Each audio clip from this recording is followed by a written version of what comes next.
최근 중국이 한국을 향해 비교적 노골적인 외교 메시지를 던졌습니다.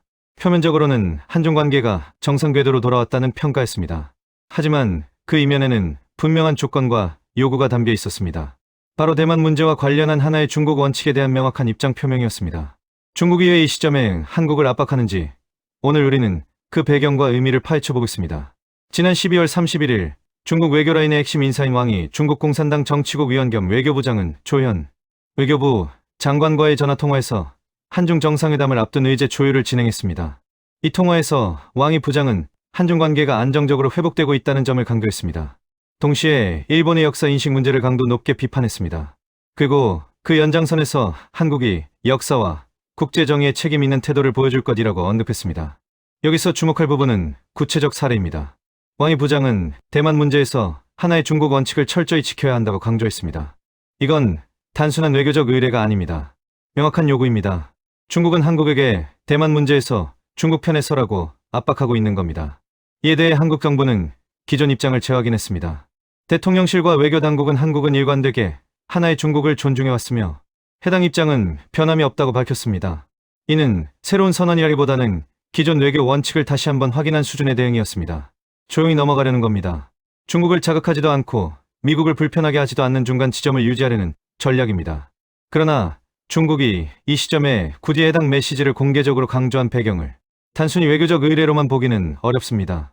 가장 중요한 변수는 대만을 둘러싼 군사적 긴장입니다. 최근 중국군은 대만을 둘러싼 해역과 공역에서 대규모 군사훈련과 실탄, 사격훈련을 진행하며 압박 수위를 크게 높였습니다. 항만 봉쇄, 외곽 차단, 제공권 장악을 가정한 시나리오는 단순한 훈련을 넘어 실제 분쟁 상황을 염두에 둔 준비로 해석되고 있습니다. 중국 군용기 수십 대가 대만 해협 중간선을 넘어섰습니다. 해군 함정들이 대만 접속 수역에 진입하는 장면이 반복되고 있습니다. 심지어 드론을 통해 타이베이 도심을 촬영한 영상까지 공개했습니다.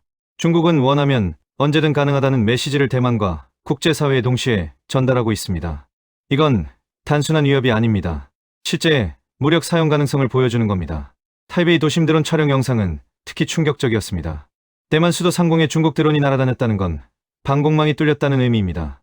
대만의 방어 능력이 생각보다 취약하다는 걸 보여준 겁니다. 중국은 이 영상을 공개하며 대만에게 무력한 현실을 각인시켰습니다. 국제사회에게는 중국의 군사 능력을 과시한 겁니다.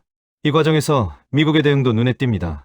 미국은 대만에 대해 하이마스, 자폭 드론, 대전차 미사일 등 대규모 무기 판매를 승인하며 대만의 방어 능력을 강화하고 있습니다. 하이마스는 우크라이나 전쟁에서 효과를 입증한 다연장 로켓포입니다. 자폭 드론은 값싸지만 위력적인 무기입니다.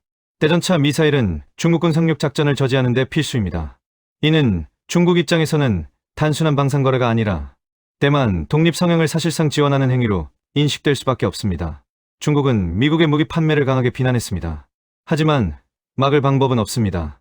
미국은 공개적으로 무력에 의한 현상 변경에는 반대한다는 표현을 반복하며 중국을 견제하고 있습니다.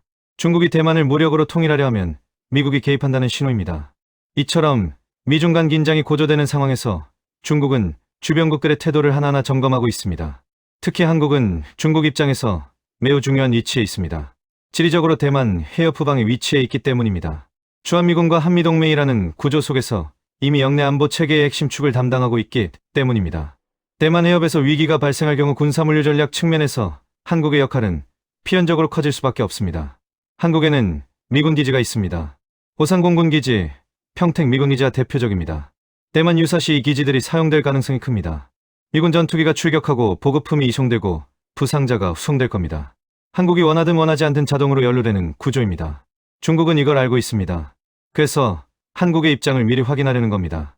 이 때문에 중국은 한국이 모호한 태도를 유지하는 것을 경계하고 있습니다. 한국이 명확한 입장을 밝히지 않을 경우 미국 쪽으로 기울 가능성을 차단하기 위해 선제적으로 압박 메시지를 던지는 것입니다. 하나의 중국 원칙을 다시 꺼내든 것도 이러한 맥락입니다. 30년 넘게 유지해온 원칙을 굳이 다시 언급한 이유가 있는 겁니다. 동시에 중국은 일본을 견제하며 한중 공조의 명분을 만들려는 모습도 보이고 있습니다. 일본 정치권의 대만 유사시 개입 발언과 역사 인식 문제를 강하게 비판하며 한국이 같은 역사 인식을 공유하고 있다는 점을 강조하는 방식입니다. 이는 한국을 중국의 외교 프레임 안으로 끌어들이려는 시도로도 해석됩니다. 중국의 논리는 이렇습니다. 일본은 과거 침략의 역사를 반성하지 않고 있다. 한국과 중국은 모두 일본의 피해국이다. 그러므로 한국과 중국은 일본을 함께 견제해야 한다. 그리고 일본이 대만 문제에 개입하려는 걸 막아야 한다. 이런 논리로 한국을 자기 편으로 끌어들이려는 겁니다. 하지만 한국의 입장은 단순하지 않습니다.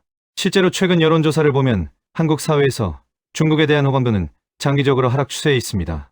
특히 젊은 세대일수록 중국에 대해 강한 부정적 인식을 보이고 있습니다. 사드 배치 때 중국의 경제 보복을 경험한 한국 국민들은 중국을 불신합니다.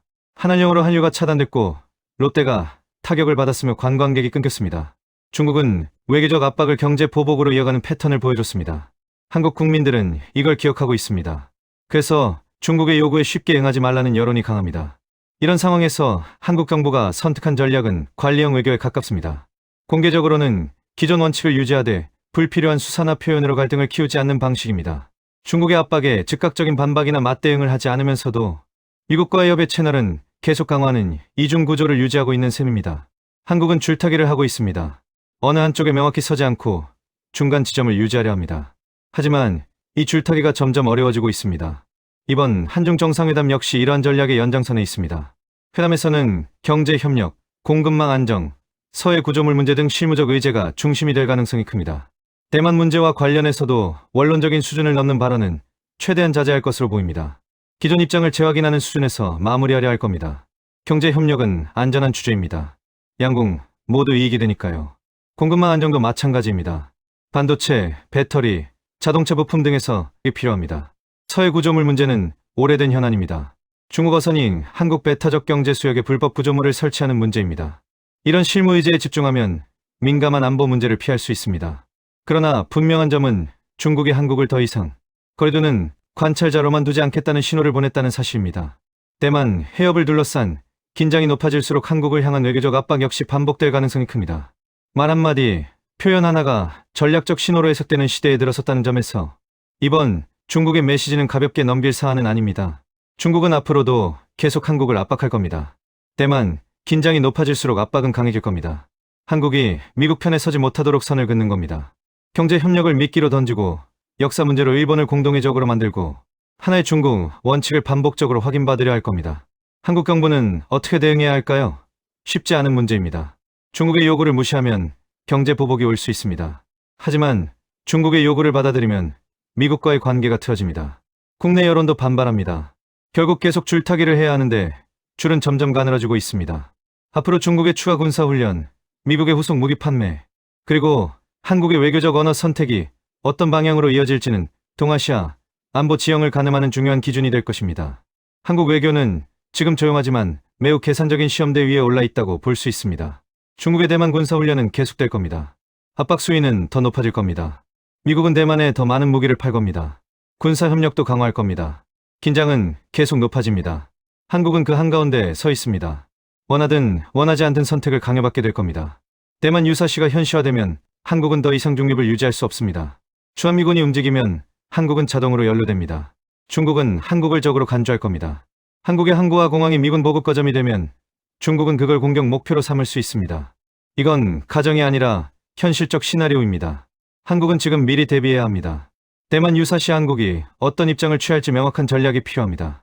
하지만 가장 중요한 건 한국의 국익이 무엇인지 명확히 정의하는 겁니다. 동맹도 중요하고 경제도 중요하지만 결국 한국의 안보와 번영이 최우선입니다. 중국의 경고는 앞으로 더 강해질 겁니다. 한국은 준비해야 합니다. 여러분의 생각을 댓글로 남겨주세요.